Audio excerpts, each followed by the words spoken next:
నమస్తే. దీక్ష అకాడమీకి స్వాగతం. నేను శిరీష. ఈరోజు మనము ఎన్‌సీఈఆర్‌టీ క్లాస్ 6థ్ హిస్టరీలోని chapter 10 new empires and kingdom గురించి తెలుసుకుంటాము. పార్ట్ 2 ఇప్పుడు చూస్తాము. పార్ట్ 1 నిన్న కంప్లీట్ చేశాం కదా. పార్ట్ 2 ఇప్పుడు చూద్దాము. అయితే పార్ట్ 2 స్టార్ట్ చేసే ముందు, టాపిక్‌లోకి వెళ్ళే ముందు నేను ప్రతి క్లాస్‌లో చెప్తున్నాను మీకు. ఏమని? ఎన్‌సీఈఆర్‌టీ క్లాస్ 6థ్ హిస్టరీ కంప్లీట్ చేస్తే, ఈ 6వ తరగతి ఎన్‌సీఈఆర్‌టీ చరిత్ర పుస్తకం చదివితే మీ ప్రాచీన భారతదేశ చరిత్ర యొక్క సిలబస్ కంప్లీట్ అవుద్ది అని. ఏంటి అంటే ఎన్‌సీఈఆర్‌టీ క్లాస్ 6థ్ హిస్టరీ ఒకటి చదివితే సరిపోతుందా? ఇంకా మన ప్రాచీన భారతదేశ చరిత్ర అయిపోద్దా అని అంటే అయిపోద్ది. మీరు తెలివిగా చదివినప్పుడు. మీరు తెలివిగా చదివితే కంప్లీట్ అవుద్ది. ఈ ఎన్‌సీఈఆర్‌టీ క్లాస్ 6థ్ హిస్టరీలో డీప్‌గా లేదు, లోతుగా లేదు, మొత్తం అన్ని పాయింట్స్ కవర్ చేయలేదు. కానీ క్రోనలాజికల్ ఆర్డర్‌లో ప్రాచీన భారతదేశ చరిత్రని ఆల్మోస్ట్ కంప్లీట్ చేశారు. ఆల్మోస్ట్ మనకి 90% క్రోనలాజికల్ ఆర్డర్‌లో ఉంటుంది. అంటే ఎగ్జామ్‌కి సరిపడా అంత మ్యాటర్ ఇందులో ఉందా ప్రతి టాపిక్ గురించి, ప్రతి ఎంపైర్ గురించి అంటే లేదు, ఉండదు. బేసిక్సే ఉంటాయి.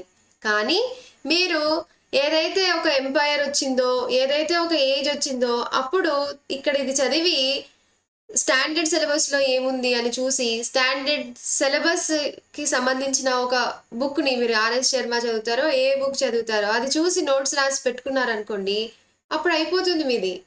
ఎట్లా అనేది నేను మీకు ఎక్స్‌ప్లెయిన్ చేస్తాను. ఇది ఇంపార్టెంట్. మీరు తెలివిగా చదవాలి దీన్ని. ఎన్‌సీఈఆర్‌టీ క్లాస్ 6థ్ హిస్టరీ టెక్స్ట్ బుక్‌ని స్పెషల్లీ. లేదు నేను ఏ చాప్టర్‌కి ఆ చాప్టర్ ఇంగ్లీష్‌లో ఉన్నదాన్ని తెలుగులోకి ట్రాన్స్‌లేట్ చేసుకుంటాను, అర్థం చేసుకుంటాను. మిగతా చాప్టర్స్‌ని, ప్రీవియస్ చాప్టర్స్‌ని ఈ చాప్టర్‌తో కనెక్ట్ చెయ్యను అంటే మీరు చదివి దండగా. చదివి వేస్ట్. ప్రతి చాప్టర్ యొక్క థీమ్ ఏమిటి అనేది అర్థం చేసుకొని, అసలు ఇందులో దేని గురించి మాట్లాడుతున్నారు ఫస్ట్ మీరు సిలబస్ చూడాలి. సిలబస్ చూసిన తర్వాత దీంట్లో అసలు దేని గురించి మాట్లాడుతున్నారు, దీంట్లో దేని గురించి చదువుతున్నాం మనం, దీంట్లో ప్రీవియస్ చాప్టర్కి ఈ చాప్టర్కి మధ్య రిలేషన్ ఏంటి కనెక్ట్ చేయాలి. కనెక్ట్ చేస్తూ చదివితేనే అది దానికి అర్థం ఉంటుంది. లేదు ఇది ఈ చాప్టర్లో ఇది చదువుకున్నా అయిపోయింది, ఇంకో చాప్టర్ని ఫ్రెష్గా స్టార్ట్ చేస్తున్నా, దీంట్లో ఇది చదివా అయిపోయింది, కనెక్షన్ లేకుండా చదివితే టైం వేస్ట్ అవుతుంది. మీ టైం వేస్ట్ అయినట్టే. ఓకే, జస్ట్ నేను ఉన్నది ఉన్నట్టు ఇంగ్లీష్లో ఉన్నదాన్ని తెలుగులో ట్రాన్స్లేట్ చేస్తానంటే సరిపోదు.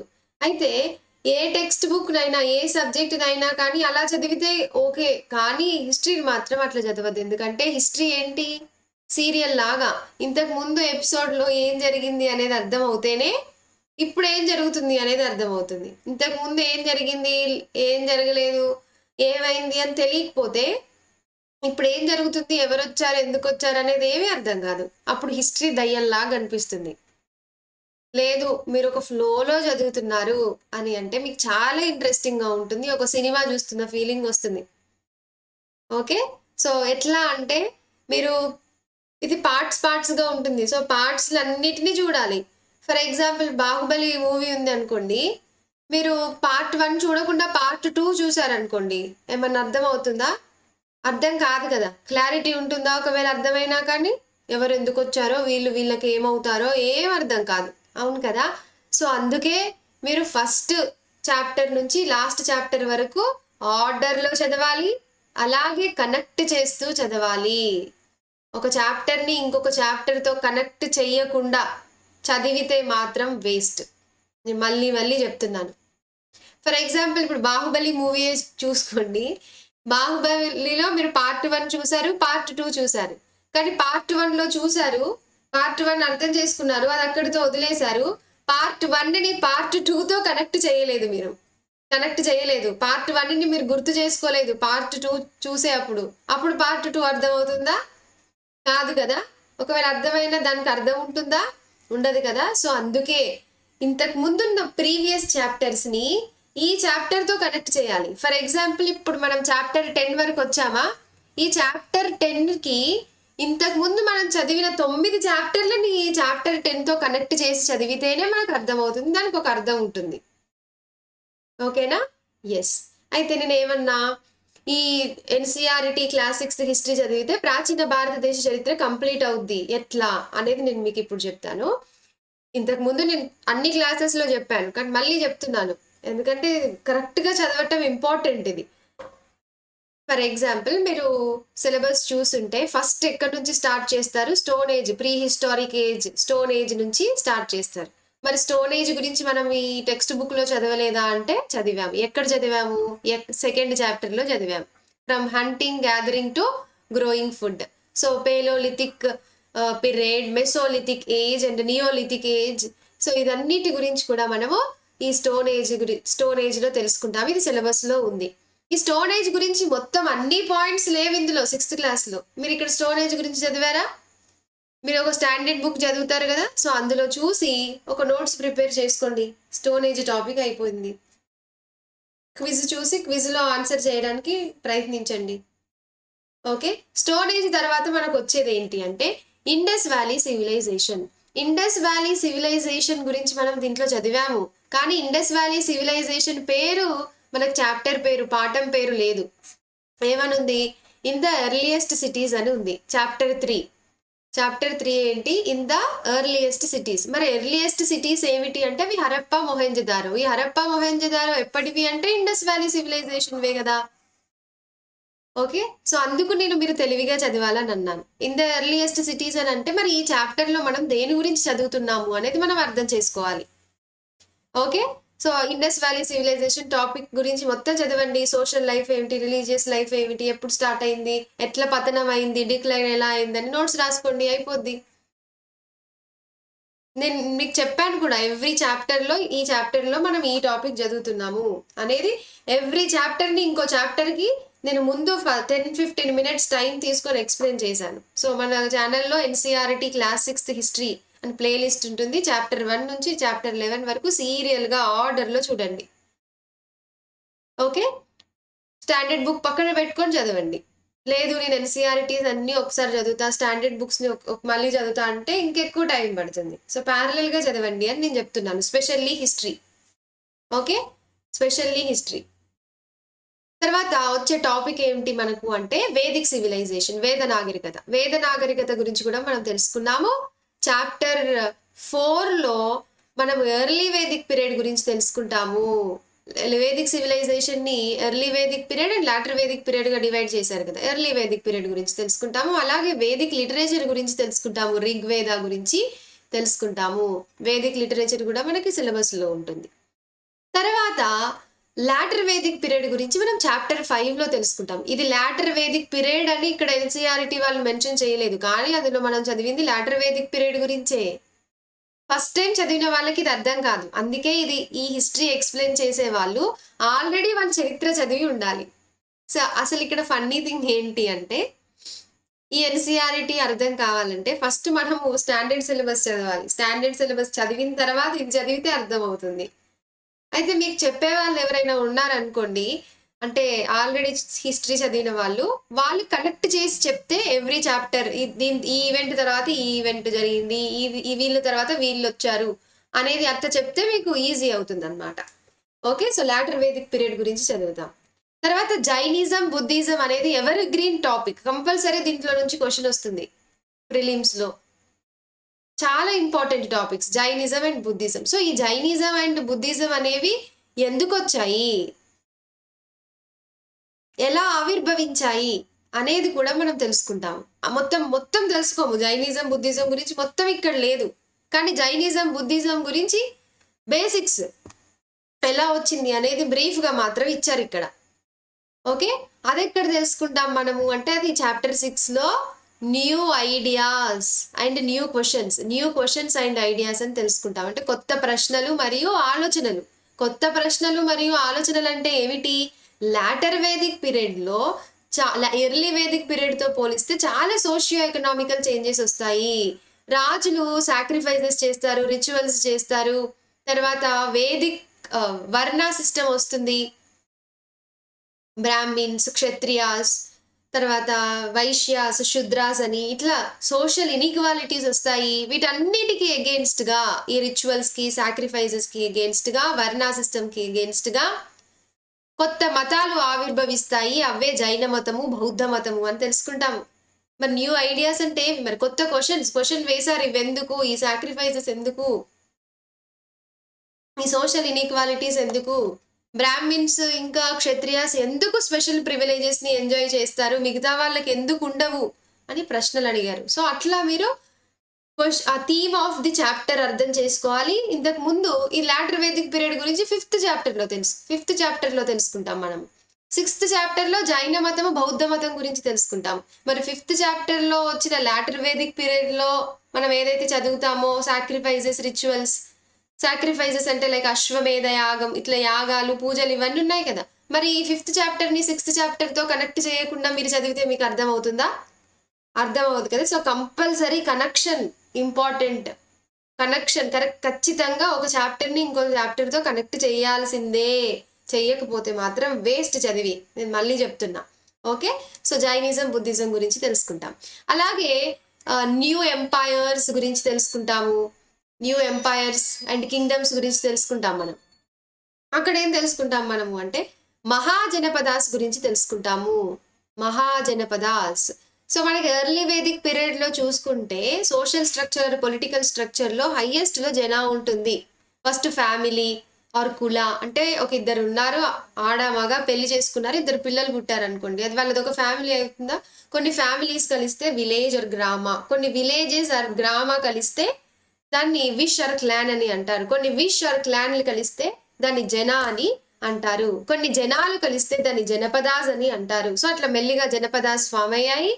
కొన్ని జనపదాలన్నీ కలిసి 2 or 3 janapadas were amalgamated to form mahajanapadas. అట్లా 16 మహాజనపదాస్ గురించి తెలుసుకుంటాము. షోడ్ష మహాజనపదాస్ గురించి. తర్వాత ఈ 16 మహాజనపదాస్ కల్లా ఇంపార్టెంట్ మహాజనపదాస్ అయిన మగధ అండ్ వజ్జి, ఈ మహాజనపదాస్ గురించి తెలుసుకుంటాం. తర్వాత మగధ ఎంపైర్ గురించి తెలుసుకుంటాము. సో ఇక్కడ మగధ ఎంపైర్ గురించి వచ్చిందా? ఈ మగధ ఎంపైర్ గురించి స్టాండర్డ్ బుక్ ముందట పెట్టుకొని చూడండి, ఏముందో చూడండి, నోట్స్ రాసుకోండి. మగధ ఎంపైర్ ని రూల్ చేసిన ఇంపార్టెంట్ రూలర్స్ ఎవరు, ఇంపార్టెంట్ డైనెస్టీస్ ఏవి? Haryanka dynasty, Shishunaga dynasty and Nanda dynasty. ఇవన్నీ రాసుకోవాలి. ఇది నేను అంతా ఎక్స్ప్లెయిన్ చేశాను ఇంతకు ముందే.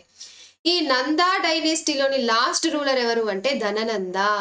ఈ ధననంద మంచివాడు కాదు, అప్రెసివ్ ట్యాక్స్ రిజైవ్ అంటే చాలా ట్యాక్సెస్ వేసి ప్రజల్ని ఇబ్బంది పెట్టేవాడు అనమాట. So he was unpopular among పీపుల్కి ఇష్టం లేదు. సో దీన్ని క్యాచ్ చేసుకొని చంద్రగుప్త మౌర్య అనే ఒక వ్యక్తి, అసిట్యూట్ బ్రాహ్మిన్, తెలివైన బ్రాహ్మణుడు, ఎవరైనా చాణక్య లేదా విష్ణుగుప్త ఆర్ కౌటిల్య అని అంటారు, ఆయన సహాయం తీసుకొని ధననందని ఓడించి మౌర్యన్ ఎంపైర్, మౌర్య సామ్రాజ్యాన్ని స్థాపిస్తాడు. ఓకే, మరి మౌర్యన్ ఎంపైర్ గురించి మనం తెలుసుకోలేదా అండి? మగధ ఎంపైర్ తర్వాత మళ్ళీ మనం తెలుసుకునేది మౌర్యన్ ఎంపైర్ గురించే. మౌర్యన్ ఎంపైర్ గురించి మనం తెలుసుకోలేదా అంటే తెలుసుకున్నాం. ఎప్పుడు? చాప్టర్ 7లో ఏముంది? Ashoka who gave up war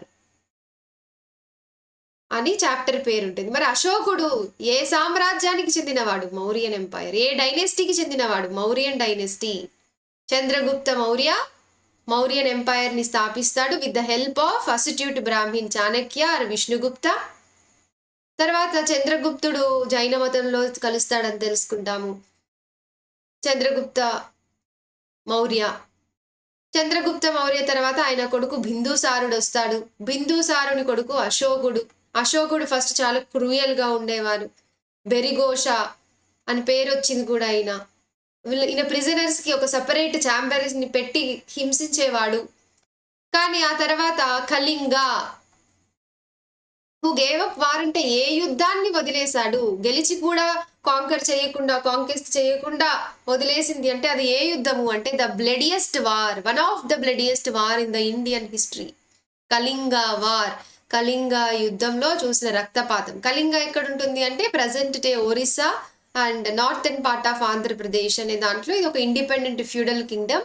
దీనిపైన అశోకుడు యుద్ధాన్ని ప్రకటిస్తాడు. ఈ యుద్ధంలో జరిగిన రక్తపాతాన్ని చూసి అశోకుడు మారిపోతాడు. క్రూయల్ కింగ్ నుంచి ధర్మం వైపు వస్తాడు, అహింస వైపు వస్తాడు, పీస్ శాంతి ఇటువైపు వస్తాడు. అశోకుడు మారిపోతాడు. అశోకుడు బౌద్ధ మతంలో చేరుతాడు. అశోకుడి యొక్క టీచింగ్స్ గురించి తెలుసుకుంటాము. అశోకుడి యొక్క ధమ్మ గురించి తెలుసుకుంటాము. మరి మౌర్యన్ ఎంపైర్ గురించి తెలుసుకున్నాం కదా.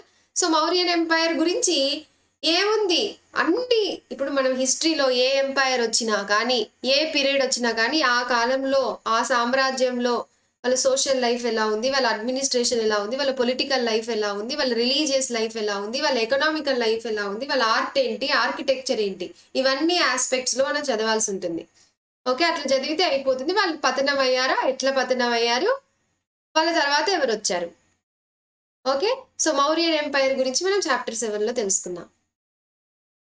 అయితే ఇక్కడ నుంచి ఇంపార్టెంట్ చాప్టర్ 8 అండ్ 9 ఇవి రెండు ఉంటాయి. చాప్టర్ 8 అండ్ 9 ఏంటండి? చాప్టర్ 8 వచ్చేసి మీరు చూడండి, vital villages and thriving towns. Vital villages and thriving towns. ఎందుకు ఒక చాప్టర్ని ఇంకొక చాప్టర్కి కనెక్ట్ చేసి చదవాలి అనేది నేను మీకు ఇప్పుడు చెప్తాను.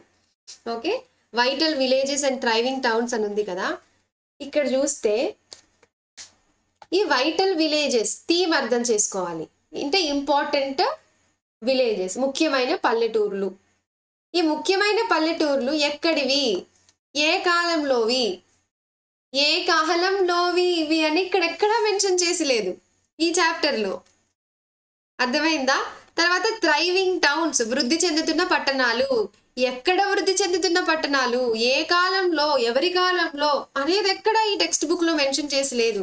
మరి అట్లా మెన్షన్ చేసి లేనప్పుడు ఇక్కడ ఉన్నదాన్నే మీరు జస్ట్ ట్రాన్స్లేట్ చేసుకుంటూ తెలుగులో చదువుకుంటూ పోతే ఏం లాభం? ఏ కాలంలో ఎప్పుడు అనేది అర్థం చేసుకోవాలి కదా. చాప్టర్ 7 వరకు మనం మౌర్యన్ ఎంపైర్ గురించి తెలుసుకున్నాము. ఆ తర్వాత ఏం జరిగింది, ఇది ఎవరి కాలంలో, ఎప్పుడు అనేది మనకు అర్థం కావాలి. సో అందుకు ఈ ఎన్సీఆర్టీ వీళ్ళు ఏం చేశారంటే ఒక చాప్టర్ రూపంలో ఇవ్వలేదు, ఒక పేజ్ ఇచ్చారు, లుకింగ్ ఎహెడ్ అని. నేను వీడియో కూడా చేశాను మన ఛానల్లో, లుకింగ్ ఎహెడ్ అన్ని ఒకటి రివిజన్ చేశాను గుప్త కాలం వరకు. ఓకే, ఇది ఉంది. ఈ పేజ్ ఒక్కటి మీరు చదవలేదు, లుకింగ్ ఎహెడ్ అనే ఈ పేజ్ ఒక్కటి మీరు చదవలేదంటే ఇంకా తర్వాత వచ్చిన చాప్టర్ 8, 9, 10, 11 అస్సలు అర్థం కావు. ఓకే, సో ఇది చదవటం అంత ఇంపార్టెంట్. ఈ చాప్టర్ 8 ఇక్కడ ఈ లుకింగ్ ఎహెడ్ అనే ఈ పార్ట్ చదవాలి ఖచ్చితంగా. దీన్ని ఇప్పుడు చదివిన ఈ లుకింగ్ ఎహెడ్ అనే ఈ పేజ్ ఇంత ముందు వరకు మనం చదివిన 7 చాప్టర్స్ని, ఈ తర్వాత చదివే 5 చాప్టర్స్ని కనెక్ట్ చేస్తుంది. బ్రిడ్జ్ లాంటిది ఈ పేజ్. ఈ looking head is the bridge between the previous 7 chapters and coming 4 chapters. Okay, so నేను చెప్తాను ఇప్పుడు ఈ 8 అండ్ 9లో ఏం నేర్చుకున్నాం. ఆల్రెడీ చెప్పాను, కానీ కొత్తగా మన ఛానల్ చూసే వాళ్ళు ఎవరైనా ఉంటే వాళ్ళకి నేను ఎక్స్ప్లెయిన్ చేస్తాను. మౌర్యన్ ఎంపైర్ గురించి మనం చాప్టర్ 7 వరకు తెలుసుకున్నాం కదా. మౌర్యన్ ఎంపైర్ డిక్లైన్ అయింది, పతనమైంది. ఎందుకు పతనమైంది? అరౌండ్ 185 BCE ఈ టైంలోకి వచ్చేసరికి మౌర్యన్ ఎంపైర్ డిక్లైన్ అయింది, పతనమైంది. ఎందుకు పతనమైంది అంటే చాలా రీజన్స్ చెప్తాను. బట్ ఆబ్వియస్ రీజన్ ఏంటి అంటే అశోకుడు చనిపోయిన తర్వాత అంత పెద్ద సామ్రాజ్యాన్ని, మౌర్యన్ ఎంపైర్ అది సామ్రాజ్యము, 137 సంవత్సరాలు మౌర్య వంశస్థులు పరిపాలించారు. ఆల్మోస్ట్ ఇండియన్ సబ్ కాంటినెంట్ మొత్తం ఎక్స్ట్రీమ్ సౌత్లో కొన్ని వదిలిపెట్టి మినహాయించి భారతదేశ ఉపఖండాన్ని మొత్తం ఏకతాటిగా తెచ్చి పరిపాలించిన ఘనత మౌర్యన్ ఎంపైర్కి ఉంది. సో మౌర్యన్ ఎంపైర్ డిక్లైన్ అయింది. అశోకుడు చనిపోయిన తర్వాత ఆయన సక్సెసర్స్ అందరూ చాలా వీక్ ఉన్నారు. అంత పెద్ద సామ్రాజ్యాన్ని మెయింటైన్ చేసే అంత సత్తా సామర్థ్యం ఆయనకు వాళ్ళకు లేకుండే. సో అట్లా మెల్లిమెల్లిగా పతనమైంది. సో లాస్ట్ మౌర్యన్ రూలర్ ఎవరు అంటే బృహద్రథ. ఈ బృహద్రథను ఓడించి పుష్యమిత్ర శుంగ అనే వ్యక్తి శుంగా డైనెస్టీని స్థాపిస్తాడు. ఎక్కడా?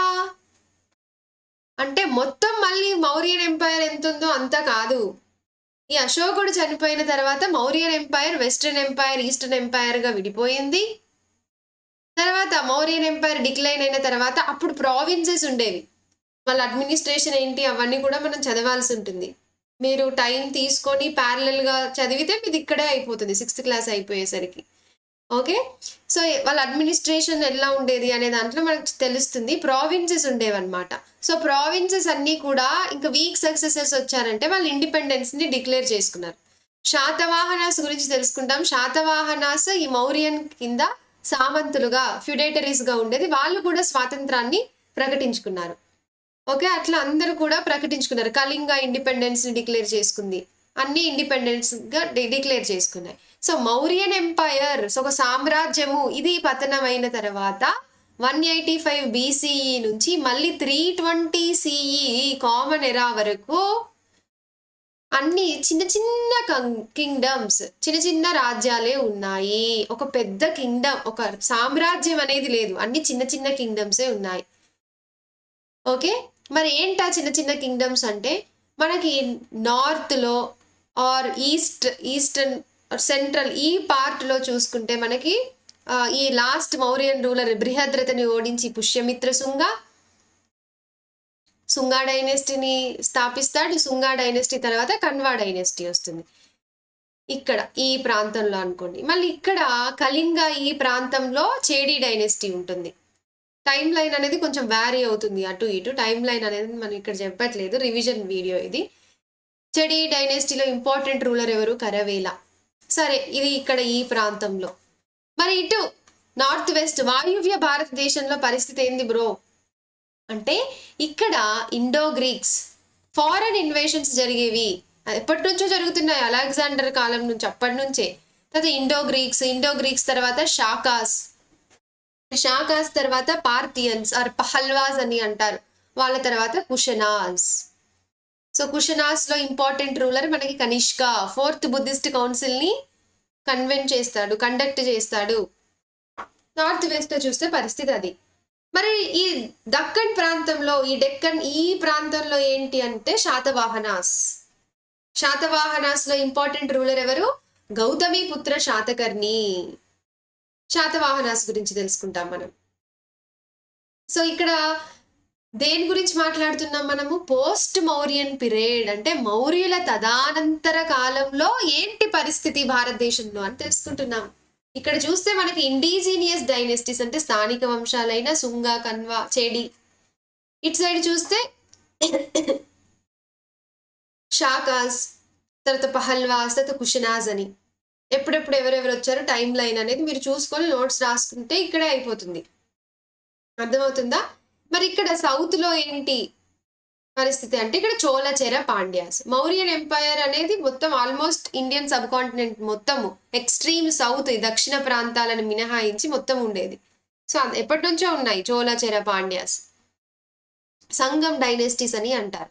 సో సంగం ఏజ్ అనేది మనకు సిలబస్ లో ఉంది. సంగం ఏజ్ గురించి చదవాలి. సంగం dynasties, చోళచేర Pandyas and Sangam literature గురించి తెలుసుకోవాలి.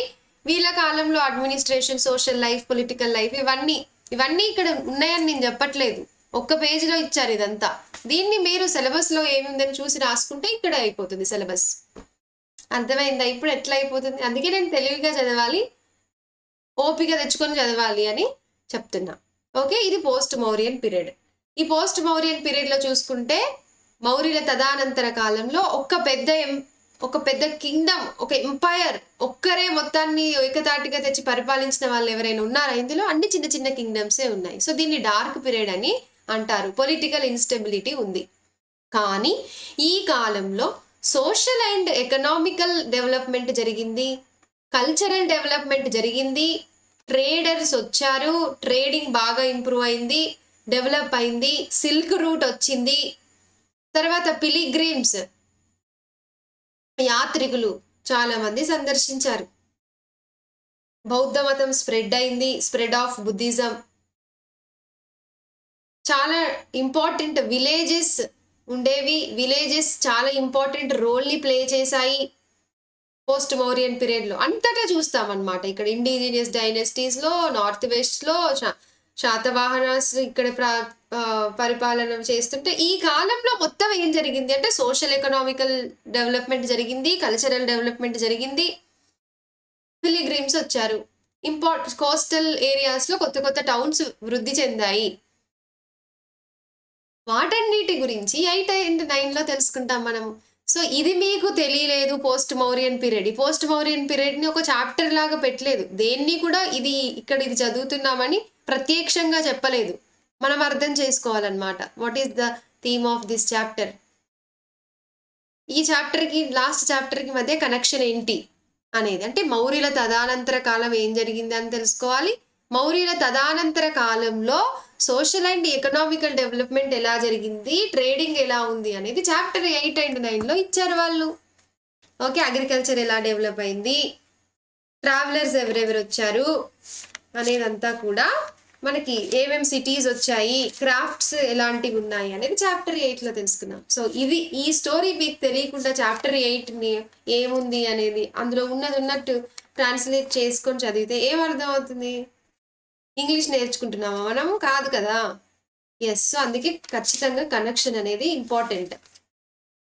ఓకే, సో ఇది చాలా మంది చెప్పలేదు, నేను అది గమనించాను, అందుకే నేను మళ్ళీ మళ్ళీ స్ట్రెస్ చేసి చెప్తున్నాను, వెరీ ఇంపార్టెంట్. తర్వాత చాప్టర్ 9 లో ట్రేడర్స్, కింగ్స్, ఇంకా కొత్త కింగ్స్ ఎవరైనా వచ్చారా, పిలిగ్రిమ్స్ ఎవరెవరు వచ్చారు, ఫహైన్ వస్తారు చంద్రగుప్త ఆ కాలంలో, అట్లా జూజాంగ్, అట్లా ఎవరెవరు వచ్చారు, చైనీస్ పిలిగ్రిమ్స్ వస్తారు, యాత్రికులు వస్తారు, భక్తి మూమెంట్ అనేది మెల్లిగా స్టార్ట్ అవుతుంది, భక్తి అనేది ఒకటి స్టార్ట్ అవుతుంది అనేది తెలుసుకుంటాం అన్నమాట. ఓకే, పోస్ట్ మౌరియన్ పీరియడ్ అయిపోయింది. అయితే 320 CEలో గుప్తా ఎంపైర్ వస్తుంది.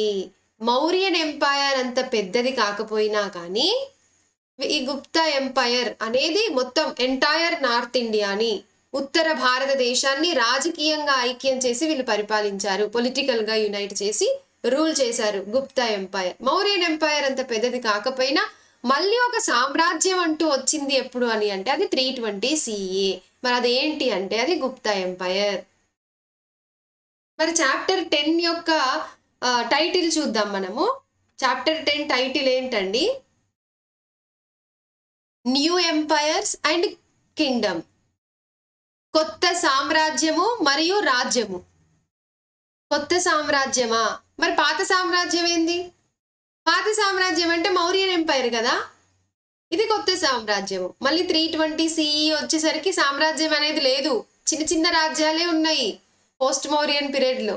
మళ్ళీ కొత్త సామ్రాజ్యం స్టార్ట్ అయింది అంటే గుప్తా పీరియడ్, గుప్తా ఎంపైరే, అది గుప్త సామ్రాజ్యమే. అయితే చాప్టర్ 10 లో మనము గుప్తా ఎంపైర్ గురించి తెలుసుకుంటాము. మొత్తం గుప్తా ఎంపైర్ గురించి తెలుసుకోము ఇందులో ఉన్న ఇంపార్టెంట్ రూలర్ అయిన సముద్రగుప్త గురించి తెలుసుకుంటాం. కానీ గుప్తా ఎంపైర్ యొక్క ప్రస్తావన ఇక్కడ వచ్చిందా? స్టాండర్డ్ బుక్ ని ముందట పెట్టుకోండి, గుప్తా ఎంపైర్ గురించి చూడండి, వాళ్ళ ఇంపార్టెంట్ రూలర్స్ ఎవరు, వాళ్ళ అడ్మినిస్ట్రేషన్ ఎలా ఉంది, వాళ్ళ social life, economical life, religious life, cultural life, art, architecture, complete information notes రాసి పెట్టుకోండి, టాపిక్ అయిపోద్ది. మళ్ళీ ఎందుకు చదువుతారు? రివిజన్ చేయటమే ఇంకా. ఓకే, అర్థమవుతుందా? ఎస్. సో ఇందులో మనము పార్ట్ 1 లో చూసాము సముద్రగుప్త ఇంపార్టెంట్ రూలర్. వీళ్ళు కుషనాస్కి ఫ్యుడేటరీస్ గా ఉండేవాళ్ళు. ఎవరు? ఈ గుప్తా డైనెస్టీ వాళ్ళు స్థాపించింది శ్రీగుప్త, మూల పురుషుడు, గుప్తా ఎంపైర్ యొక్క మూల పురుషుడు. తొలి స్వతంత్ర పరిపాలనని స్థాపించింది ఎవరు అంటే చంద్రగుప్త 1. చంద్రగుప్త మౌర్య కాదు, మౌర్యన్ ఎంపైర్, కన్ఫ్యూజ్ అవ్వద్దు. మళ్ళీ ఈయన ఇంకొక ఆయన గుప్తా ఎంపైర్ లోని చంద్రగుప్త, అంతే, మౌర్య కాదు. అది మౌర్యన్ ఎంపైర్ లో మౌర్యన్ ఎంపైర్ ని స్థాపించింది చంద్రగుప్త మౌర్య. ఇక్కడ చంద్రగుప్త 1 అంతే, జస్ట్ చంద్రగుప్త 1 అంతే. ఈయన తొలి స్వతంత్ర పరిపాలనని స్థాపించాడు. చంద్రగుప్త 1 తర్వాత మనకు వచ్చేది ఎవరు అంటే Samudragupta, important ruler, Indian Napoleon అని అంటారు. సో సముద్రగుప్త ప్రశస్తి అంటే ఎవరినైనా ఒకరిని పొగుడుతూ రాస్తే దాన్ని ప్రశస్తి అని అంటారు. ఫర్ ఎగ్జాంపుల్ గౌతమి పుత్ర శాతకర్ణి గురించి వాళ్ళ అమ్మ గౌతమి బాలశ్రీ పొగుడుతూ రాసింది, సో దాన్ని ప్రశస్తి అని అంటారు. గౌతమి బాలశ్రీ గౌతమి ప్రశస్తి అని అట్లా అంటారు కదా.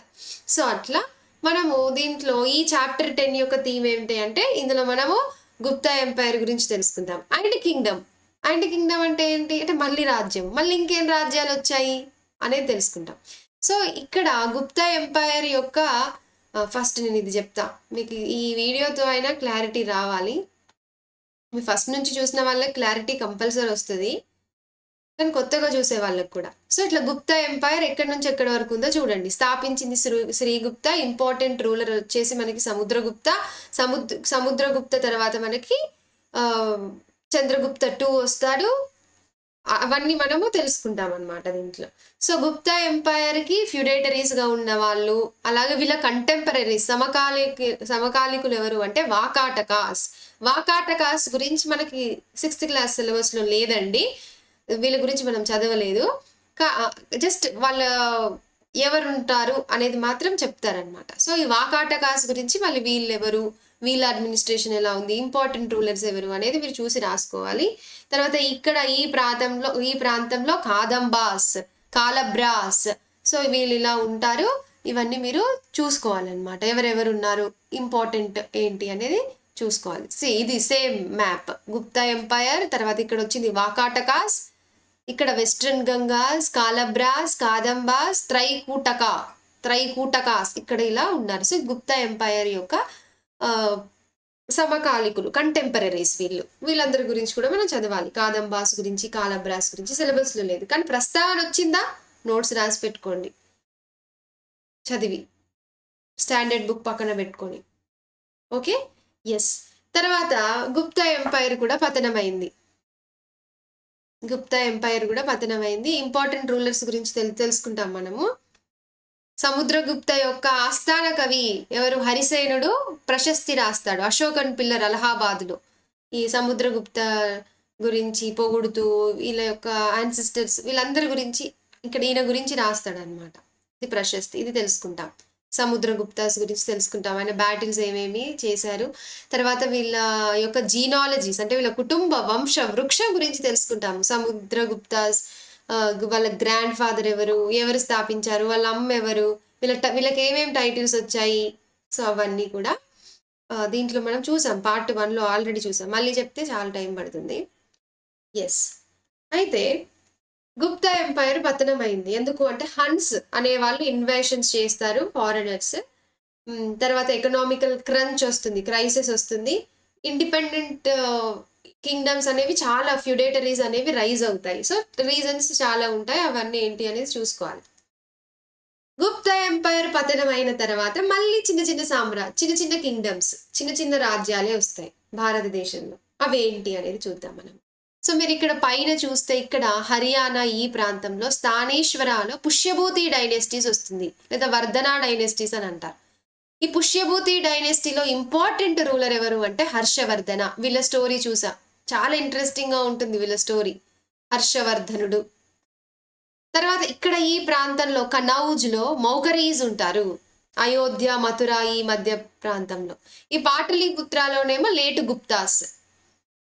ఓకే, ఇక్కడ అస్సాం ఈ ప్రాంతంలో వచ్చేసి మనకి వర్మాన్స్ ఉన్నారు.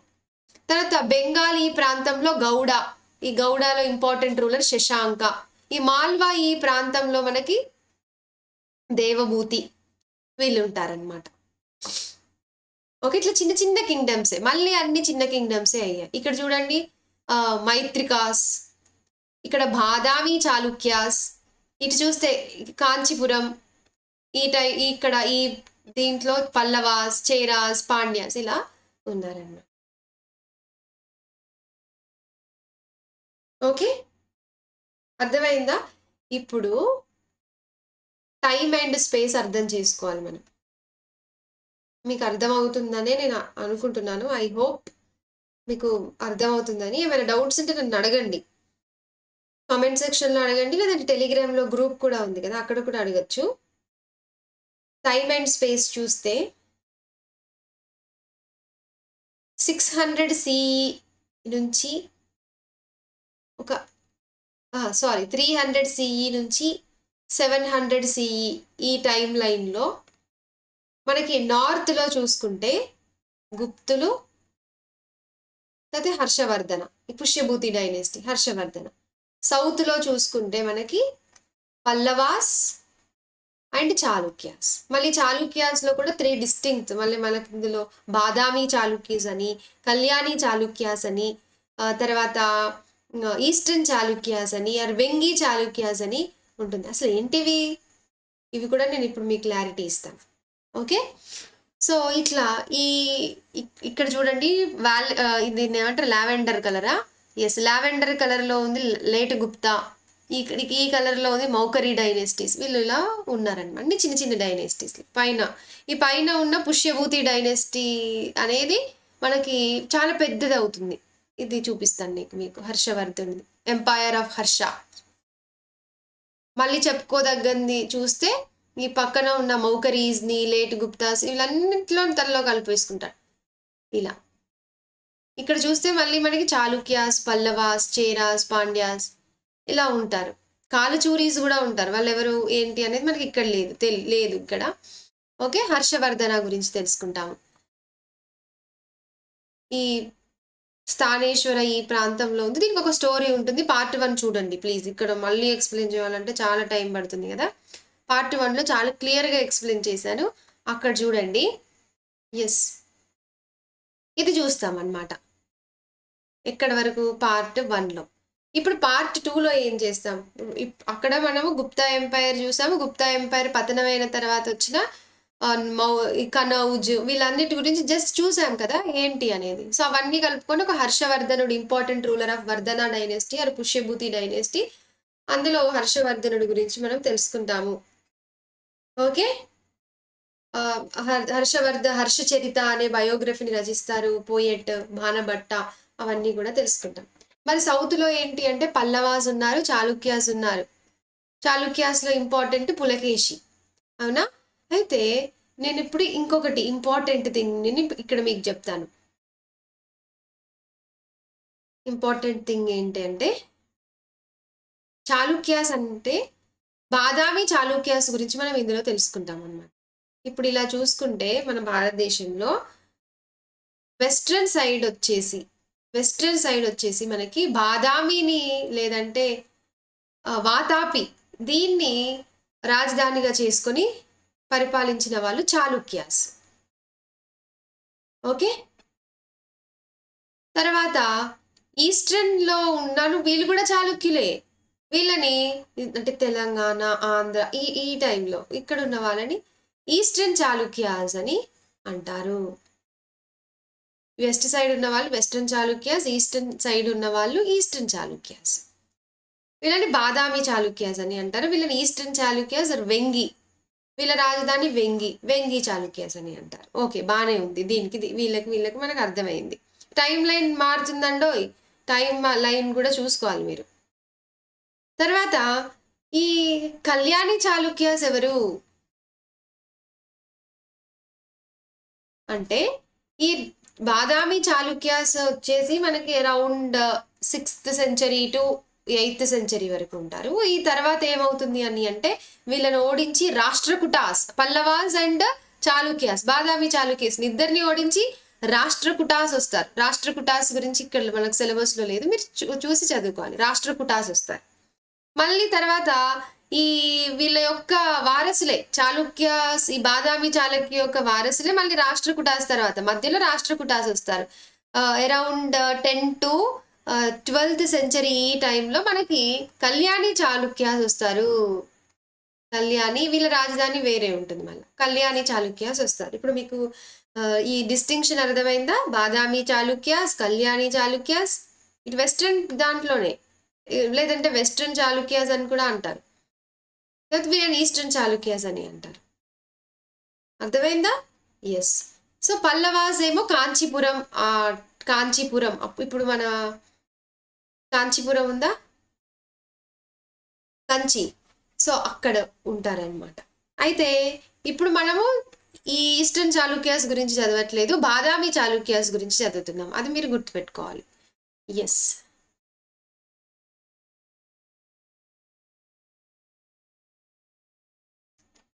యా. సో పల్లవాస్, చాళుక్యాస్, గుప్తుల తదానంతరం వచ్చిన ఈ సౌత్లో ఉన్న వాళ్ళ గురించి తెలుసుకుంటున్నాము. చాళుక్యాస్లో మనకి important Pulakeshi 2 important ruler. Yes. So ఈ పీరియడ్లో Pallavas Chalukyas were the important ruling dynasties in South India. ఏ పీరియడ్లో? గుప్తుల తదనంతర కాలంలో Pallavas Chalukyas were the most, గుప్తుల కాలంలో అంటే ఇంపార్టెంట్. తర్వాత చూస్తే పల్లవాస్ అండ్ చాళుక్యాస్ అన్నమాట. The kingdom of the Pallavas spread from the region around their capital Kanchipuram to Kaveri Delta. Kanchipuram నుంచి కావేరీ డెల్టా వరకు పల్లవ ఆస్తి ఉంది. చాళుక్యాస్ దేమో Raichur, doab, river Krishna and Tungabhadra, Krishna and తుంగభద్రకి మధ్యలో ఉన్న దాంట్లో చాళుక్యాస్ ఉన్నారు. ఓకే, వీళ్ళిద్దరికి అస్సలు పడేది కాదు, భూమి కోసం కొట్టుకుంటారనమాట. దేనికి? ఈ కృష్ణ తుంగభద్ర డెల్టా, ఆ సారవంతమైన భూమి, ఫెర్టైల్ ల్యాండ్ ఉంటుంది. ఆ ఫెర్టైల్ ల్యాండ్ కోసం కంటిన్యూస్ బ్యాటిల్స్ బిట్వీన్ పల్లవాస్, ఇంకెప్పుడు యుద్ధాలే అనమాట వీళ్ళకి, పల్లవాస్కి చాళుక్యాస్కి. చాళుక్యాస్ యొక్క క్యాపిటల్ ఐహోల్, ఇంపార్టెంట్ ట్రేడింగ్ సెంటర్గా ఉండేది. ఇది రిలీజియస్ సెంటర్గా కూడా డెవలప్ అయింది, విత్ నెంబర్ ఆఫ్ టెంపుల్స్ ఉండేవి. పులకేషి II అనే ఆయన చాళుక్యాలో బెస్ట్ నోన్ రూలర్. హిజ్ ప్రశస్తి అంటే ఏంటి అంటే ఈయన గురించి పొగుడుతూ రాశారు. ఎవరు రాస్తారు? కవులు రాస్తారు ఎక్కువ శాతం. సో ఆయన కవి ఎవరు అంటే ఆయన ఆస్థాన కవి రవికీర్తి. ఇంపార్టెంట్, మీకు ప్రిలిమ్స్లో ఈ MCQ అడగచ్చు బిట్. ఓకే, ఈ పులకేషి II గురించి ప్రశస్తి ఎవరు రాశారంటే రవికీర్తి. సో అది వీళ్ళ యాన్సెస్టర్స్ గురించి రాస్తాడు. చాళుక్యాస్ గురించి మాట్లాడుతున్నామండి ఇక్కడ. So who are traced back through 4 generations from father to son, 4 generations back. Okay, so rulers ఎవరు అదంతా మీరు ఇక్కడ చాళుక్యాస్ పల్లవాస్ గురించి ప్రస్తావన వచ్చిందా, స్టాండర్డ్ బుక్ ముందు పెట్టుకొని చదవండి, వాళ్ళ గురించి అయిపోతుంది. ఓకే, అకార్డింగ్ టు రవికీర్తి ప్రకారము ఆయన చాలా ఎక్స్పెడిషన్స్ చేశారు వెస్ట్ అండ్ ఈస్ట్ కోస్ట్లో. సో తర్వాత హర్షవర్ధన, ఈయన పుష్యభూతి డైనెస్టీ అని మొత్తం విస్తరించుకుంటూ వచ్చాడు కదా. కానీ మనం లాస్ట్ Part 1లోనే తెలుసుకున్నాం, నర్మదా నది దాటి రాలేడు. ఎందుకు అంటే పులకేషి II ఓడిస్తాడనమాట. సౌత్కి రానివ్వకుండా, ఈ హర్షాన్ని ఎక్స్పాండ్ చేయకుండా, ఆయన కింగ్డమ్ని ఎక్స్పాండ్ చేయకుండా ఆపుతాడు Pulakeshi II. Okay, the poet says after this defeat Harsha was no longer Harsha. Pulakeshi II హర్షవర్ధనని ఓడిస్తాడు. సో ఆయన పోయంలో, ఒక పద్యంలో రాస్తాడు, హర్ష అంటేనే హ్యాపీనెస్. హర్ష అంటే ఏంటి? హర్షం వ్యక్తం చేస్తున్నానంటే నా సంతోషం వ్యక్తం చేస్తున్నాము అని అంటారు కదా. సో హ్యాపీనెస్ హర్ష అంటే. కానీ ఈ పోయెట్ ఎట్లా వ్యంగ్యంగా రాశాడనమాట. ఆయన చనిపోయిన తర్వాత Harsha was no longer Harsha అంటే ఇంకా హ్యాపీనెస్ లేదు అని అర్థం. సో అట్లా రాశాడంట. Okay, yes. సో ఇదంతా పల్లవాస్ చాళుక్యాస్ వచ్చారు అనేది కొంచెం అలా టచ్ చేశారు. మీరు చదవండి స్టాండర్డ్ బుక్ ముందు పెట్టుకొని. Okay, so how were these kingdoms administered? మరి ఈ సౌత్లో ఉన్నవి, నార్త్లో ఉన్నవి, ఇవన్నీ కూడా, ఈ కింగ్డమ్స్ అన్నీ కూడా, గుప్తా ఎంపైర్ గురించి కాదు ఇక్కడ మాట్లాడేది, కింగ్డమ్స్. ఈ కింగ్డమ్స్ ఎట్లా అడ్మినిస్టర్ చేశారు అనేది చూద్దాం. వాళ్ళ పరిపాలన విధానం ఎలా ఉండేది అనేది చూద్దాం. Land revenue remained important and the village remained the basic unit of administration. Village ఇంకా అలాగే ఎప్పటి నుంచో విలేజే అడ్మినిస్ట్రేషన్కి మూలం, ఫస్ట్ బేసిక్. ల్యాండ్ రెవెన్యూ అనేది కూడా ల్యాండ్ నుంచి ట్యాక్సెస్ని వసూలు చేయటం అనేది ఇంపార్టెంట్గానే ఉండేది. బట్ న్యూ డెవలప్మెంట్స్ అనేవి వచ్చాయి. ఎట్లా అంటే kings adapted a number of steps to win the support of men who are powerful either economically or socially or because of their political and military strength. So ఇక్కడ వీళ్ళకి strength ఎక్కువగా అయింది, political and military strength. So ఎవరైతే ఎకనామికల్గా సోషల్గా powerful ఉందో వాళ్ళ యొక్క సపోర్ట్ని తెచ్చుకున్నారనమాట.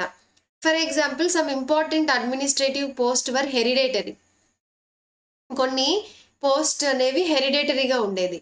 ఫర్ ఎగ్జాంపుల్, ఇప్పుడు ఈయన ఐ విల్ సే ఎవరైనా అంటే సముద్రగుప్తాస్ ఎంపైర్, సారీ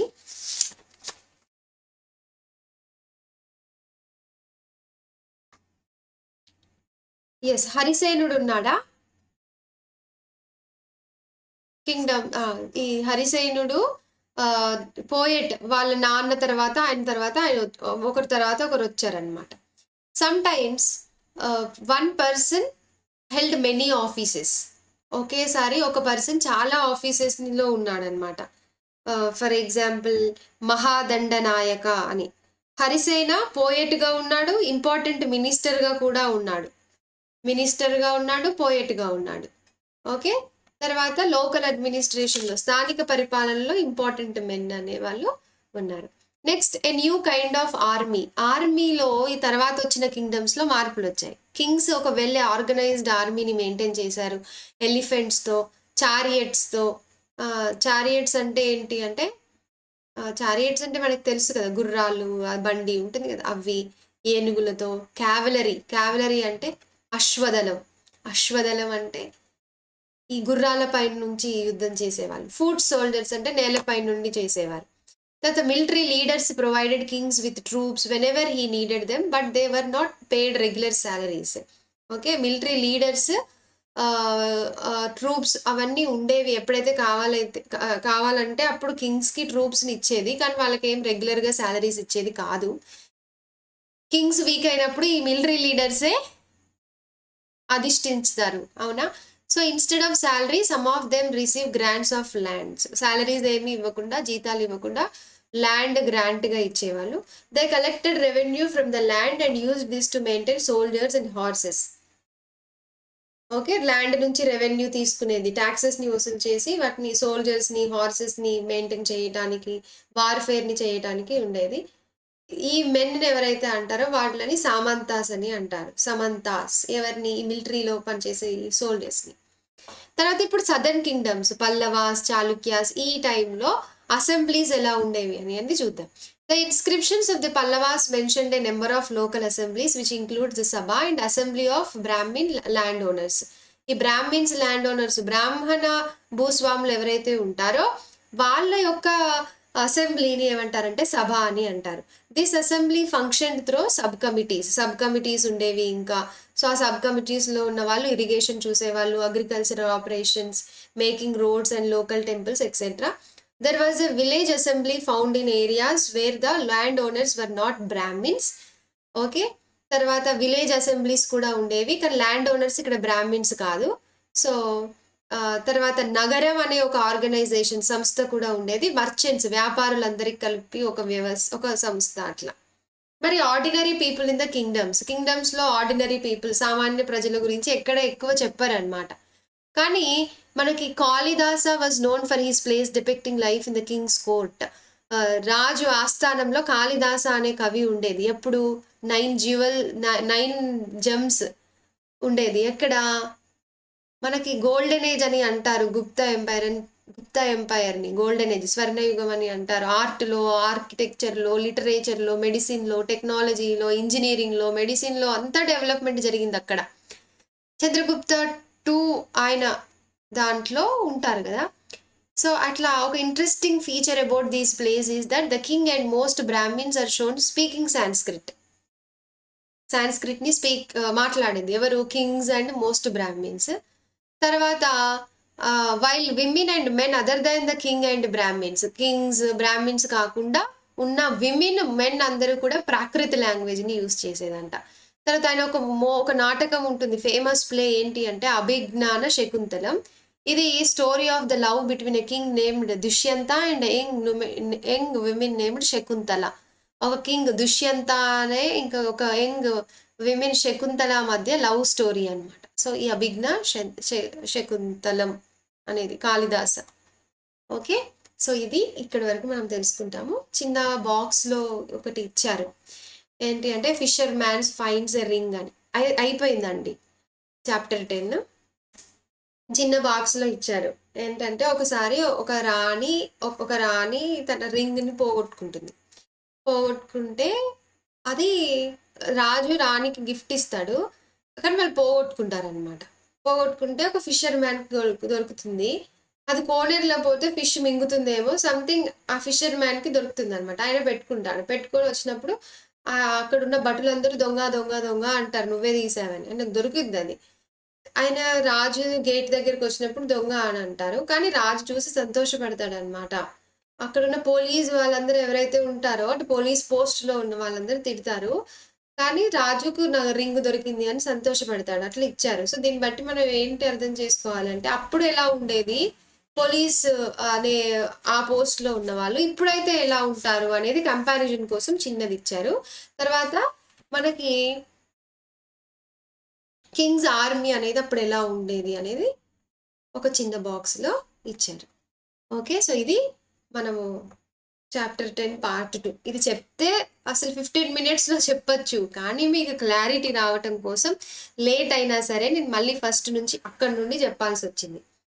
ఓకే, ఎస్. ఏమైనా డౌట్స్ ఉంటే అడగండి. మన ఛానల్లో all subjects NCERTs from class 6th to class 12th, history, geography, polity, science, sociology, everything మన ఛానల్లో ఉంటాయి. సో సబ్స్క్రైబ్ చేయండి. మీకు నచ్చితే నా ఎక్స్ప్లెనేషన్ మీ ఫ్రెండ్స్కి కూడా షేర్ చేయండి. Thank you.